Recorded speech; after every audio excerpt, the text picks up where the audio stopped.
Hello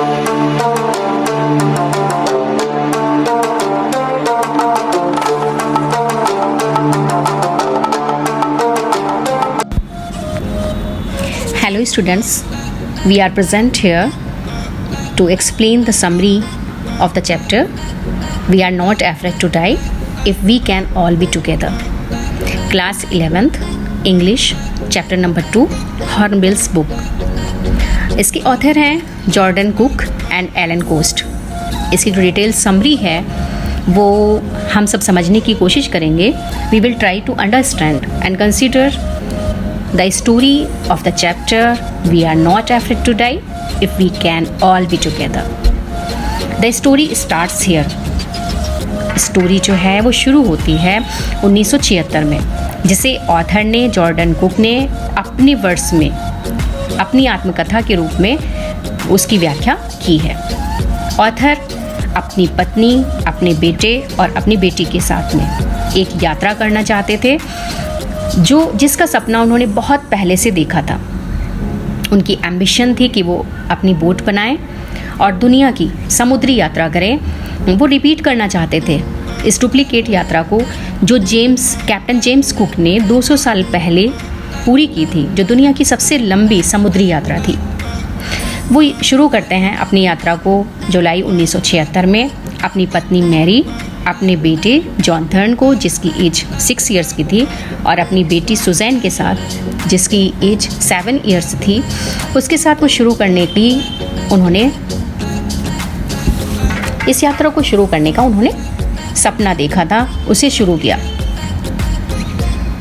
ये प्रसिद्ध समुद्री यात्रा और नौकायान जिसका सपना उन्होंने देखा था, अपना सारा समय ब्रिटिश वाटर में नाव चलाने की कई वर्षों तक ये प्रैक्टिस करते रहे। जब भी इन्हें फ्री टाइम होता था वो पानी में नाव चलाते थे। समुद्री यात्राओं के बीच में, तूफ़ान और लहरों के बीच में अपने साहस को टेस्टिफाई करने के लिए, अपनी कैपेसिटी को परखने के लिए कि मुझ में कितनी क्षमता है, मैं कितनी देर तक, कितने ड्यूरेशन तक नाव को चला सकता हूँ, हैंडल कर सकता हूँ और रिवर्स कंडीशंस में भी कैसे मैं नाव को संभाल सकता हूँ। इसके लिए 16 वर्षों तक उन्होंने प्रैक्टिस की। इसके बाद ऑथर ने अपनी नाव बनाई, अपनी एक शिप बनाई जिसका नाम उन्होंने रखा वेव वॉकर। ये वेव वॉकर जो है प्रोफेशनली बिल्ट थी और इसकी जो लंबाई थी वो 23 मीटर थी और इसका जो वेट था वो 30 टन्स था। ये बहुत ही ब्यूटीफुली वुड से बनाई गई थी, लकड़ी से, बहुत खूबसूरती के साथ में। और इस तरह से इसे प्रोफेशनली बिल्ड किया गया था कि ये hardest of the hardest weather में and toughest at the toughest storm में, वेव्स में और रिवर्स वेदर में भी चलाने की इसकी क्षमता को पूरी तरह से परख लिया गया था। इसे टेस्टिफाई कर लिया गया था कि ये फेस कर सकती है, कि सर्वाइव कर सकती है जब अगर मौसम बहुत ख़राब हो जाए।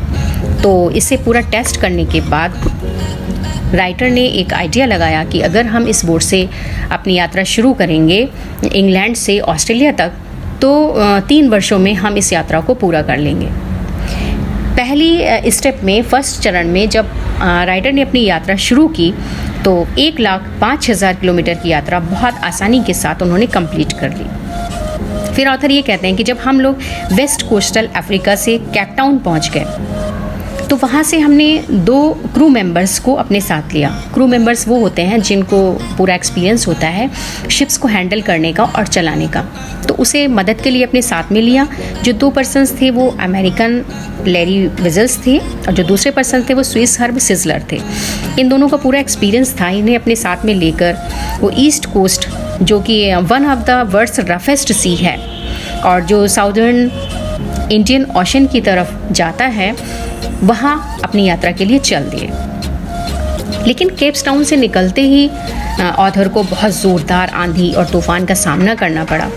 स्ट्रॉन्ग विंड्स को लगातार काउंटर कर रहे थे सब और नाव जो है वो डामाडोल होना शुरू हो गई। संभाले रखा क्रू मेंबर्स ने और ऑथर्स ने उस शिप को। कुछ वीक तक, कुछ हफ्ते तक आंधी तूफ़ान बहुत ज़ोरदार तरीके से चलता रहा, जिसकी वजह से समुद्र की लहरों की जो ऊंचाई थी वो 15 मीटर तक हो गई। और उसी के बीच में 25 दिसंबर आया। कुछ हफ्तों तक आंधी तूफान बहुत ज़ोरदार तरीके से चलता रहा, जिसकी वजह से समुद्री लहरों की ऊंचाई 15 मीटर तक ऊंची हो गई। 25 दिसंबर आया और हम कैप्स टाउन से ईस्ट की तरफ चल रहे थे। हमने 3500 किलोमीटर की यात्रा पूरी कर ली थी।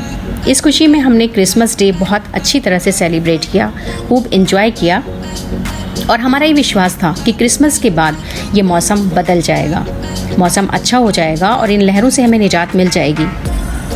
मौसम बदला ज़रूर, मगर और भयानक रूप से, और तूफ़ान आने शुरू हो गए।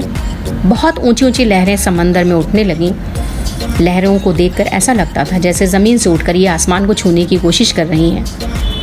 आंधी तूफ़ान पूरे उफान पर था। 1 हफ्ते तक समंदर की लहरें पूरी कहर बरसाती रहीं और 2 जनवरी को वो समय आ गया जो बहुत खतरनाक था। पहाड़ जैसी बड़ी बड़ी लहरें दिखाई दे रही थीं, चारों तरफ डिसास्टर यानी बर्बादी का माहौल चल रहा था। ऐसा लग रहा था सब कुछ तबाह और बर्बाद हो जाएगा। हमें बहुत डर लग रहा था और हमने वेव वॉकर यानी अपने शिप की जो रस्सियाँ हैं वो कसकर बांध दी थी। शाम 6 बजे एक बहुत डरावनी ऊंची लहर आई और हमारे शिप को तोड़ती हुई ऊपर से निकल गई। मैं शिप को हैंडल कर रहा था, स्टीयरिंग वॉकर मेरे हाथ में था। मेरा सिर मेरे वेव वॉकर के स्टीयरिंग से जा टकराया। मेरे सिर में एक गहरी चोट लग गई और मैं थोड़ा सा अनकॉन्शियस होने लगा था, यानी मुझे थोड़ी सी बेहोशी सी आनी शुरू हो गई थी।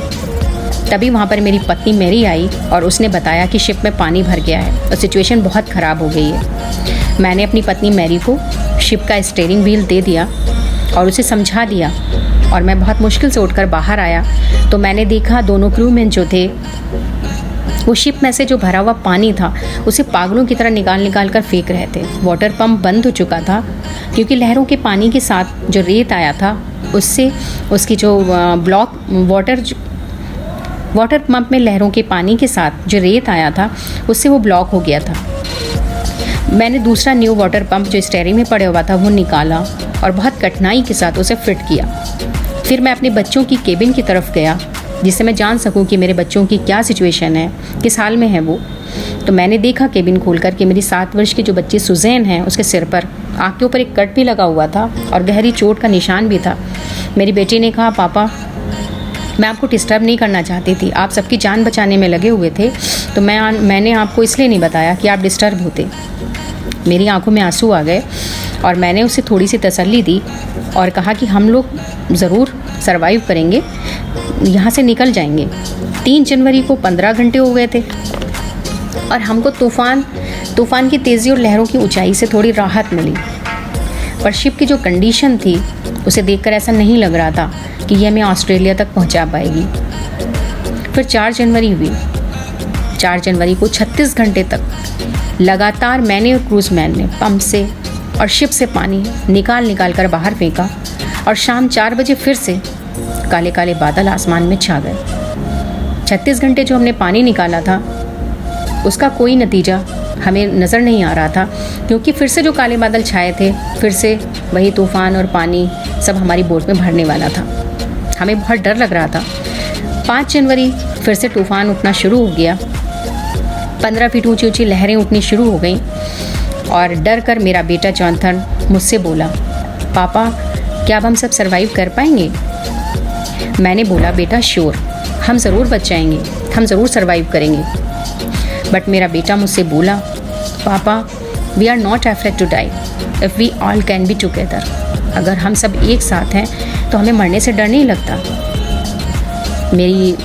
मेरे दिल को छू गई उसकी ये फीलिंग और मैंने उसे भी तसल्ली दी और समझाया कि हम सब ज़रूर बचेंगे, हम पूरी कोशिश कर रहे हैं बेटे।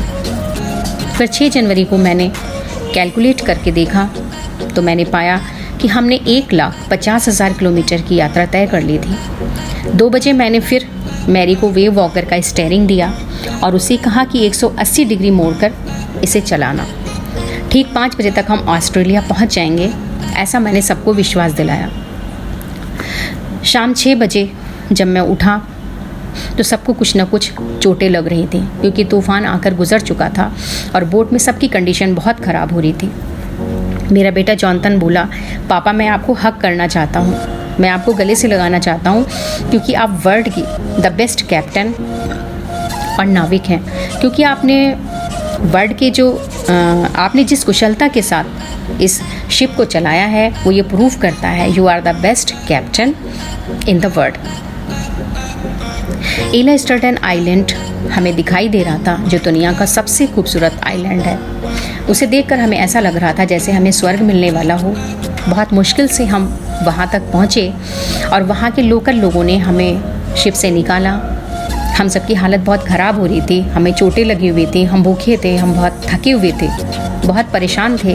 उन सब ने हमारी पूरी मदद की, हमें ठीक होने में हमारी पूरी तरह से हेल्प की। और एक पॉजिटिव थिंकिंग जो मेरे अंदर हमेशा से ही रही है उसने मुझे एक ज़िंदा दिल इंसान बनाया और मैं फिर से आनंद की फीलिंग से भर गया और मेरे अंदर से जो विश्वास ख़त्म हो रहा था वो फिर से जाग गया।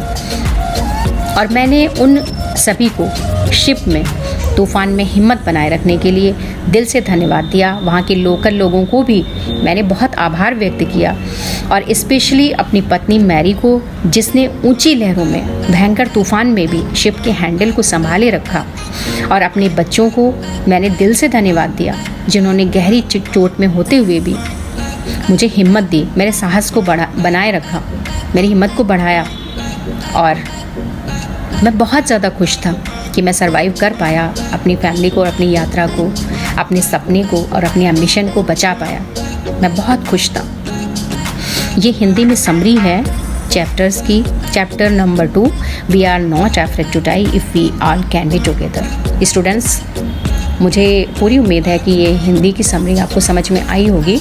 इस चैप्टर को समझने में आपको आसानी रहेगी। इससे रिलेटेड जो वर्क है, क्वेश्चन आंसर्स हैं, एक्सरसाइजेस हैं, लैंग्वेज स्टडीज़ है, उस सब करने में आपको काफ़ी हेल्प मिलेगी। Thank you so much.